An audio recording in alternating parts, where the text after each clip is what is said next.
pledge allegiance to the flag of the United States of America and to the republic for which it stands, one nation, under God, indivisible, with liberty and justice for all. Becky, would you please do roll call? Mayor Clark. Here. Councilmember Anderson.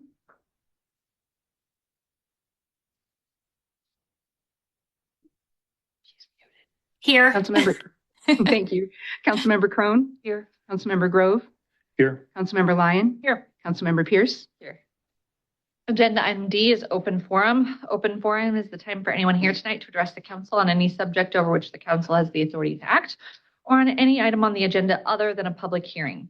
Does anyone here tonight, either in the council chambers or on Zoom, wish to address the council at this time? If so, please approach the podium or raise your hand. If you are participating via Zoom, please click on the raise hand icon located under the reactions controls. And if you're participating via phone, please raise your hand by hitting *9. After you are recognized to speak, you will need to state your name clearly, say name and address for the record, and comments are limited to 3 minutes. All right. Go ahead. Veronica Lack. I was elected in 2018 by Dallas County residents to be one of the Soil and Water Conservation Commissioners. My agenda was to get access to the equipment necessary for the Des Moines Water Works to be able to test for the PFAS and PFOS chemicals that are contaminating our water. Unfortunately, even though Biden's infrastructure bill had $10 billion set aside for this, our governor at the time was of the opinion that we didn't need to know what was in our water, and she refused the option of getting the funds to be able to test for the levels of PFAS and PFOS chemicals. Then I ran my second election to try again to get these, since I had won the suit against the USDA NRCS for the PFAS and PFOS chemicals in a different watershed in Iowa, the Cedar Valley Group aquifers. I had won the results, and the state of Iowa had agreed they were going to put up a 3D GIS web mapping system for the whole state so we could know what had already tested positive in our tap water. And so this last April, I paid for the PFAS and other chemicals tests to be done, and you have to send yet today out of state to do these tests. I sent them to South Bend, Indiana, and they came back 22 herbicide and pesticide ingredients. The worst one for me is our President Trump's family profits from Trump card, which is a herbicide in the middle of Iowa State University's chart. And that herbicide's ingredients are 2,4-D choline and glyphosate. And this test result shows 2,4-D choline at the top, way over the maximum contaminant level set by the EPA. And Veronica, then down at the bottom, the glyphosate. Veronica, you are almost to your 3 minutes, or you're at your 3 minutes. So can you get to what you would like from us, the Waukee City Council? We need to know, everyone here needs to know what's in their water. And we have a local company that says they can, the Adel Culligan company is saying they can do 99% removal of these chemicals. I got a bid on that today for that filter system to get installed in my house, along with a whole house herbicide and pesticide honest filter that did not remove the PFAS that I installed in September of 2025. But that new filter removed the E. coli and coliform bacteria that were causing so many of our kids to end up with bacterial lung infections and even bacterial bone infections. Veronica, you're at your time. Yeah. We do need to know what's in our water, Thank you. and we need to have tests done to prove. These are mandatory tests that are supposed to be done each year, but the city and the state have not done them. My, No, it's your turn. Go ahead. my name's Charles Jeffrey Williams. I live at 680 Southeast Booth Avenue. I've lived here for about 4 years. And on reason I'm here to ask, in the spring and in the fall, I see the notices in the Waukee Living magazine about if your grass in your yard gets 8 inches too tall, you're going to get a citation. If you don't shovel your snow off your sidewalk within 24 hours, you're going to get a citation. I've gone on to the city website. I can't see any records of those citations. I'm just like to know where I can find them. I don't, so we're not allowed to speak about topics that are not on our agenda. If you would like to stick around till after the meeting, we can maybe answer that question, or Andy could answer it, although generally we don't post citations. But Andy, our head of community development, can answer that question if you would like to not wait till the end of the meeting. Is there anything else you wanted to address? No, Okay. so I got to wait till the meeting's over. If you want to speak to one of us, if No. you'd like, he can step out with you No, I'm fine. now and talk. Thank you. Yep. Thank you. Okay.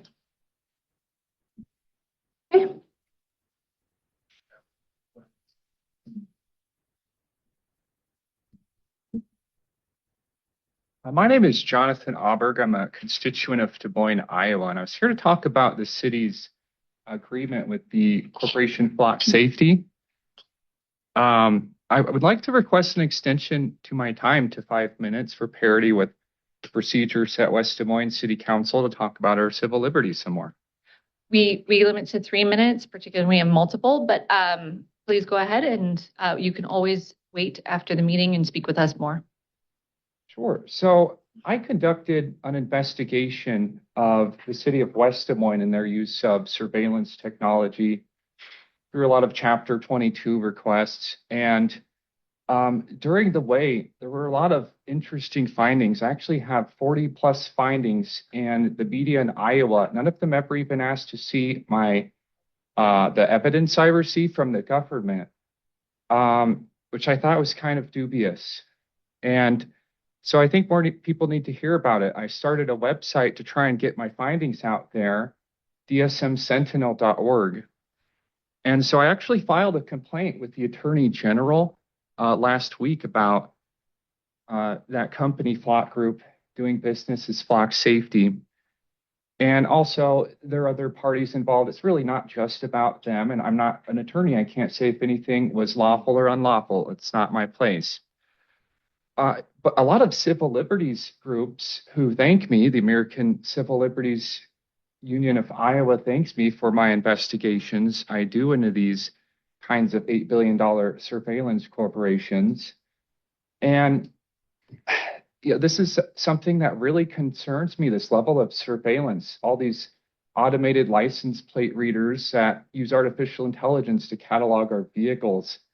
To me, this just doesn't really feel like something that's congruent with the Constitution, with our Fourth Amendment, with our rights, with our civil liberties. And that's why I'm here to talk about this. And I wish I could get an extension in my time for that, because I think our rights and our civil liberties are very important. Looks like I have about a minute left. So some of my findings, in the state of Iowa, you need certain licensure and permits and things like this to do operations in our state. And when a citizen investigator who's a college dropout, started looking into this, I filed 2 complaints with Dial. I feel like they rolled my 2 complaints into 1 complaint instead of addressing both of them, but I'm not an attorney. Maybe that's the SOP over there. I'm not sure. So trying to find electrical permits and licenses for this company, I might not be going to the right place. Sometimes you go in one database online. Sometimes there's probably a different procedure there, but I'm really kind of struggling. And I'm curious, are you checking the licensure of the vendors that you're placing inside of consent agendas which are usually for mundane and routine things like liquor license renewals. Kinda Sir. like- What's that? I'd like for you to speak to us and not to the Oh. camera, please. This is a city council meeting. Gotcha. Yep, but your time So- is just about up. It is, you're right. Mhm. Thank you. Yep. Thank you, council. You are always welcome to stay after and talk to us more. Okay. Anyone else for open forum? There are no hands raised in Zoom. Okay. All right, item E is agenda approval. Can I get a motion? Move to approve. Second. Any discussion? Please vote. Councilmember Crone, Yes. Councilmember Lyon, Yes. Councilmember Pierce, Yes. Councilmember Grove, Yes. Councilmember Anderson, Yes. Agenda item, we have none of those, so agenda item I1, consent agenda. Move to approve. Second. Any discussion? Please vote. Councilmember Pierce, Yes. Councilmember Grove, Yes. Councilmember Crone, Yes. Councilmember Lyon, Yes. Councilmember Anderson, Yes. Agenda item I2, mayor's appointment and resolution, consideration of appointment or consideration of approval of a resolution approving appointment of a citizen member to the Parks and Recreation Board for an unexpired term ending January 31st, 2029. I plan to appoint Roger Claxton. Can I get a motion? Move to approve. Second. Any discussion? Please vote. Councilmember Crone, Yes. Councilmember Grove, Yes. Councilmember Lyon, Yes. Councilmember Pierce, Yes. Councilmember Anderson, Yes. Item I3, consideration of approval of an ordinance to amend Chapter 26 Park Regulations by amending Section 26.12 Dogs Restricted to rename Section 21.12 as dogs and to include dog park rules and regulations. Sorry, guys, I blame the heat. It's been a long day. To include dog park rules and regulations. This is an introduction and a first reading. I introduce the ordinance and move to approve the first reading in title only. Second. Matt. Good evening, Mayor and Council. This is basically a cleanup item. What we found is back when we opened the dog park, we passed all the rules and regulations via resolution, but they're not in our park regulations ordinance. So in order to seek assistance from the police department as it relates to hours of operation and those types of things, we did add this section to include the dog park rules and regulations under the park regulation ordinance. So I'd be happy to answer any questions you might have. Thank you. Any questions? Please vote. Councilmember Lyon, Yes. Councilmember Crone, Yes. Councilmember Pierce, Yes. Councilmember Grove, Yes. Councilmember Anderson, Yes. Item I4, consideration of approval of an ordinance to amend Chapter 169 zoning ordinance, City of Waukee, Iowa, by rezoning certain property from KMFSM to KMFSM/PD1 of property to be known as the Wren. This is second reading. Move to approve the second reading of the ordinance in title only. Second. Andy? All right. Good evening, Mayor Clark and council members. Before you tonight is consideration of the second reading for the Wren rezoning. This property, just a reminder, is located generally north of Southeast Ashworth Road and east of Grand Prairie Parkway. It's approximately 5.78 acres in area. And simply this is to the existing underlying zoning is, of course, already allows for the multifamily development. The plan development overlay would simply allow them to add one more story to the building for this multifamily project. That would be a total of 80 units targeted for active adult living. The proposed rezoning is consistent with the Kettlestone master plan, and staff recommends approval of the second consideration of the rezoning. I'm happy to take any questions. Thank you. Are there any questions? Please vote. Councilmember Crone, Yes. Councilmember Grove, Yes. Councilmember Pierce, Yes. Councilmember Lyon, Yes. Councilmember Anderson, Yes. Item I5, consideration of approval of an ordinance to amend Chapter 76, Waukee Municipal Code Bicycle Regulations, to rename Chapter 76 as Personal Transportation Device Regulations, to update the ordinance and include the regulation of personal transportation devices, and upon the effective date, repealing Chapter 77, Waukee Municipal Code Skateboards. This is a third and final reading. I move to approve the third reading of the ordinance in title only and place it on final passage. Second. Chief. Good evening, Mayor and Council. We're here. First of all, thanks to Steve for putting up with a year's worth of working through this, and also thanks to Heather, who is up until I left the station to come up here, currently working on the education component of this. But as you've heard us talk before, this has been a long process to get to this point. We're excited to have the ordinance hopefully passed, and that provides us the framework that's necessary for the direct messaging related to our education campaign, because up until this point, it's been primarily please be responsible, please be respectful. With this ordinance passage, that gives us the actual solid framework to provide that messaging that's more directed on this is what is acceptable, this is what's not by city code. And then further down the line, if we do run into continuous problems, and it does create an enforcement mechanism. But again, as I've said all along, none of us want to write a child a ticket. That's not the goal of this. The goal is to put those boundaries in place and make sure that everybody's enjoying our outdoor space in a safe manner. So I'm happy to answer any questions. There have been no changes since the second reading. And I've had no other feedback since the second reading. I only have one question, Chief. Is there an easy way to identify whether the e-motos are 750 watts or above? Easy's in the eye of the beholder. Okay. Not particularly. What I will say is that another component, another component of the definitions for low-speed electric bicycle, which are illegal, the class 1, 2, and 3, a component of those is operable pedals. And so if our team or if a parent were to look at something and say, is this a low-speed electric bicycle or is this an e-moto? One of the telltale signs will be, is there operable pedals? And if the answer to that question is no, then it's an e-moto and it shouldn't be out and about. So that's a quick and easy way kind of to delineate that for the public. Heather has done a great job putting together some quick fact sheets and a card that we can hand out that shows what is and what isn't based on the different characteristics. We've been working on some website edits where people will be able to go in and click on my device is this wattage and it has operable pedals and it's this. And so all of that's coming together. And then the next piece of that will be our education component. Once this passes, I should say, if you pass it tonight, then one of the things that we're planning is standing up a couple of officers along the trail in different places on a couple different, maybe a Friday night, Saturday, midday, Sunday, at different times to help with that education component. And then looking at what else we can do to get the word out. But it is complex. It's not easy. Right. I have a question just to kind of go along with that. So if it's under 750 and it does not have pedals, then it can't?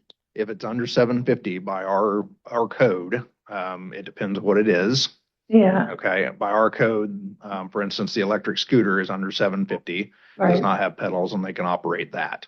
But it would depend on the exact characteristics that fit within that. But typically what our community should rely on as a kind of a guideline is 750 and above, and then operable pedals. And I think it's also important to note that while we can pass this tonight, while it's possible to do that, it's also possible that the state may introduce some sort of legislation along the way next year that could change things. Absolutely. One way or another. And so people just need to be aware that for now, this is what we have. That is, yes. So I appreciate that point. It is possible the state will take this up in the 2027 legislative session. At this point, though, our officers need a way to enforce this. And so I'm very grateful for your work and continuing to push forward on this and appreciate that. I think the educational component will be incredibly important, and I appreciate all of our staff's work on that effort because it's huge and it's very needed. So any other questions?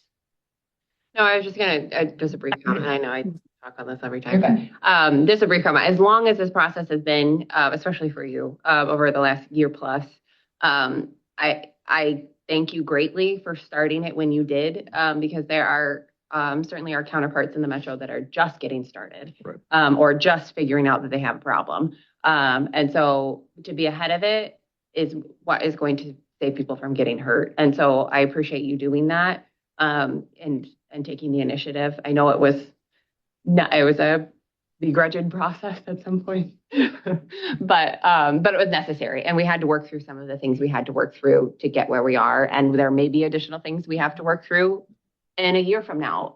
But I mean, to have that initiative, I think is huge, and I think a lot of people are going to use that as an example too. So here we go. Perfect. Mayor Clark, I say Councilmember Anderson has her hand raised. Okay, Kayla? Yes, Chief, I just had some quick clarification. If we were to pass this evening, when exactly does this take effect? So it has to be published upon approval of the council, which, Becky, I think that's typically a week-ish. It'll be next Thursday that it'll be published in the Dallas County News, or a summary of it will be published in the Dallas County News. So that has to happen before any enforcement mechanisms can take place. However, that does not stop us from going forward with the education piece of that. And I know Heather's been working with her team on a news release and getting the website updated and all of that. And that stuff can happen ahead of that publication, but the publication's the official notice that it's been passed.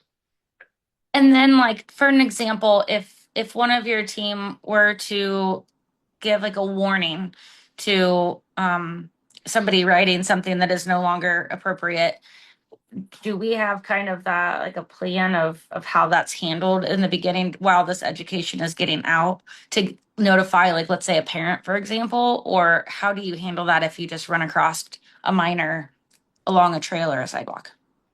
Yeah, so it really falls in line with anything else that our team does involving juveniles, and depending on a multitude of factors. But, you know, if the juvenile's receptive and they're close to home and we say, hey, take the thing home, you can't be riding on it, then that may be the end of it. If it's a continuous thing with the same kid over and over, then we'll reach out to parents. If the juvenile is not receptive, we'll reach out to parents. If it's a safety issue, then we can reach out to parents. But it truly revolves around the officer's discretion at the time based on what they think is most appropriate. And you've all heard me say it before, but we have an amazing team. They use common sense and discretion every single day in everything they do. And rarely are they out of line or out of step with what I expect of them. And so I'm sure that they'll handle it appropriately, but it is up to the officer's discretion based on the facts at the time. Okay. Thank you. We know that there are certain areas of town where we have more action than other areas of town. Will we be posting anything like a laminated poster that describes what is?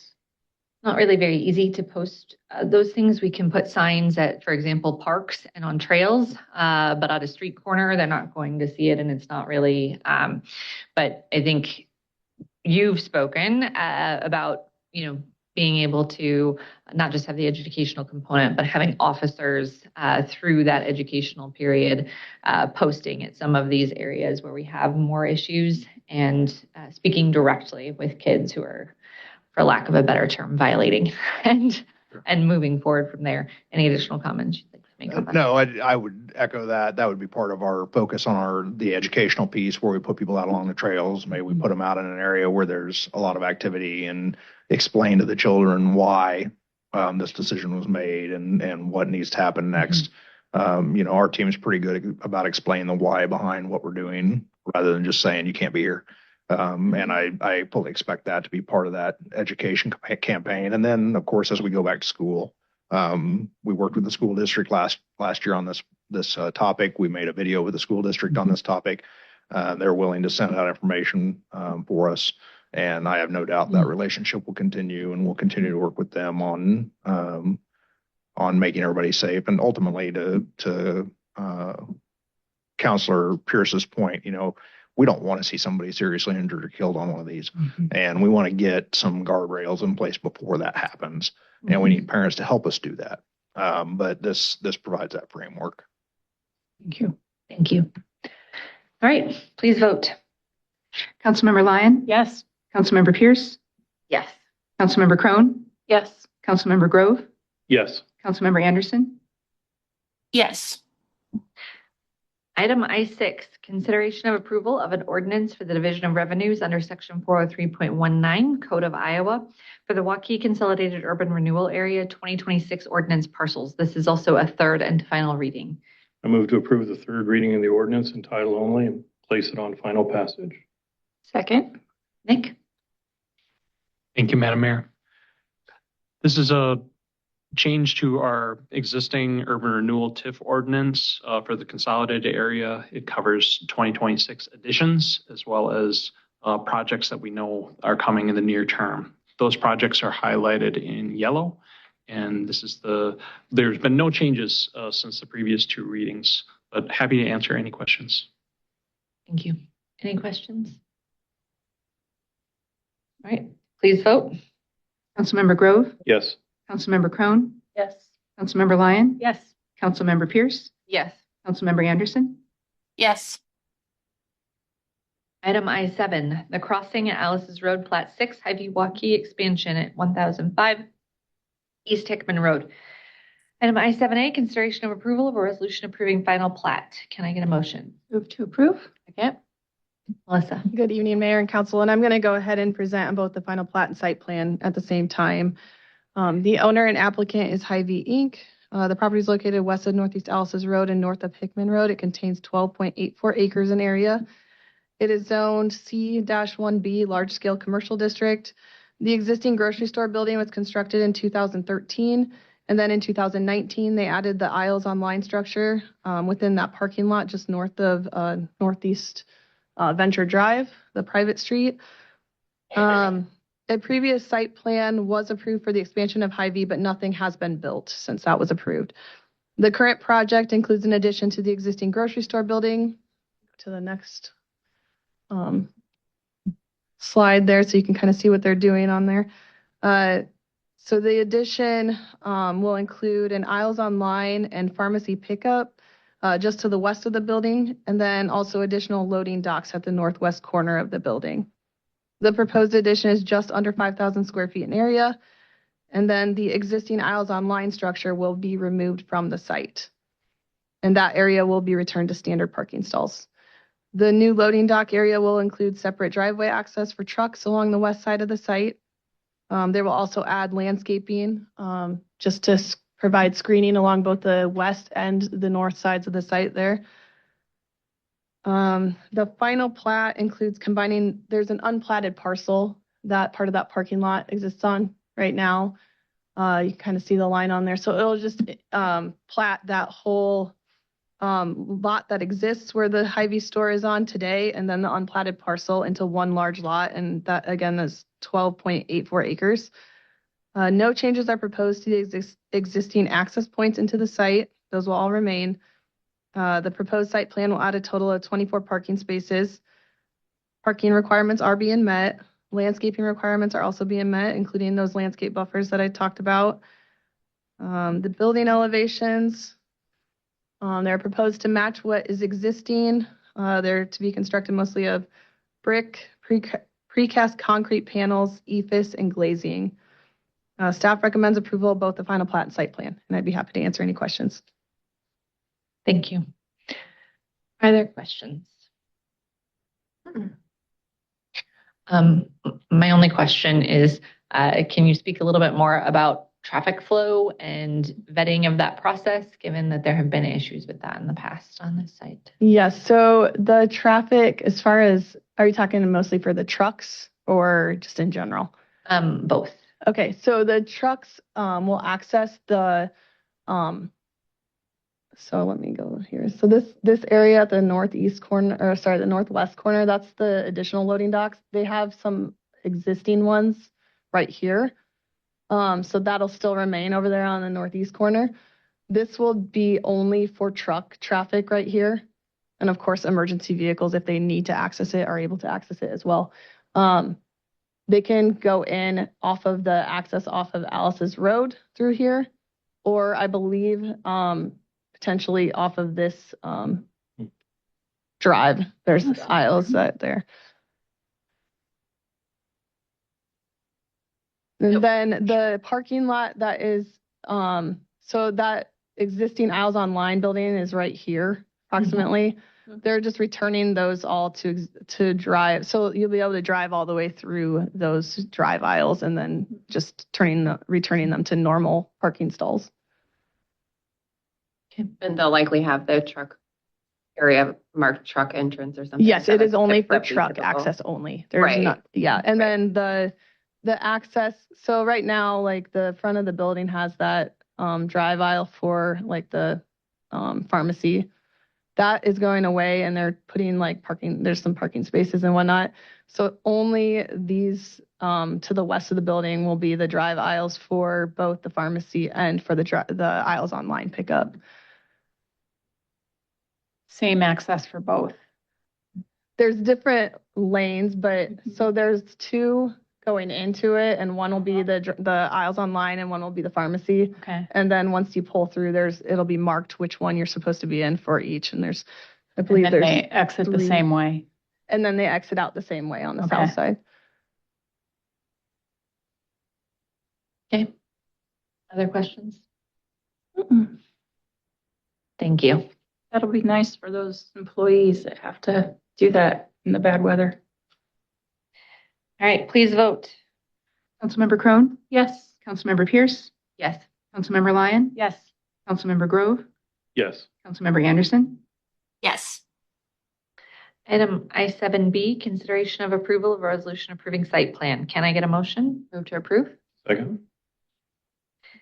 Melissa, anything further? I have nothing further to add. Thank you. Any other questions? Please vote.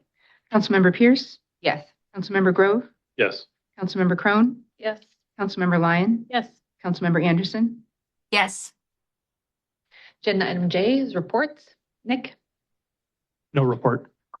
Steve? Report. Anna? No report. Another hot but very successful arts festival last weekend. That was fun. Otherwise, no. Rob? No report. No report. Sorry. I welcome just- the cooler weather. And I was just going to say that I was excited to see a good turnout at the arts festival as well. Perfect. With that, I will take a motion to adjourn. So moved. Second. All those in favor? Aye. Aye. Have a good week, everybody.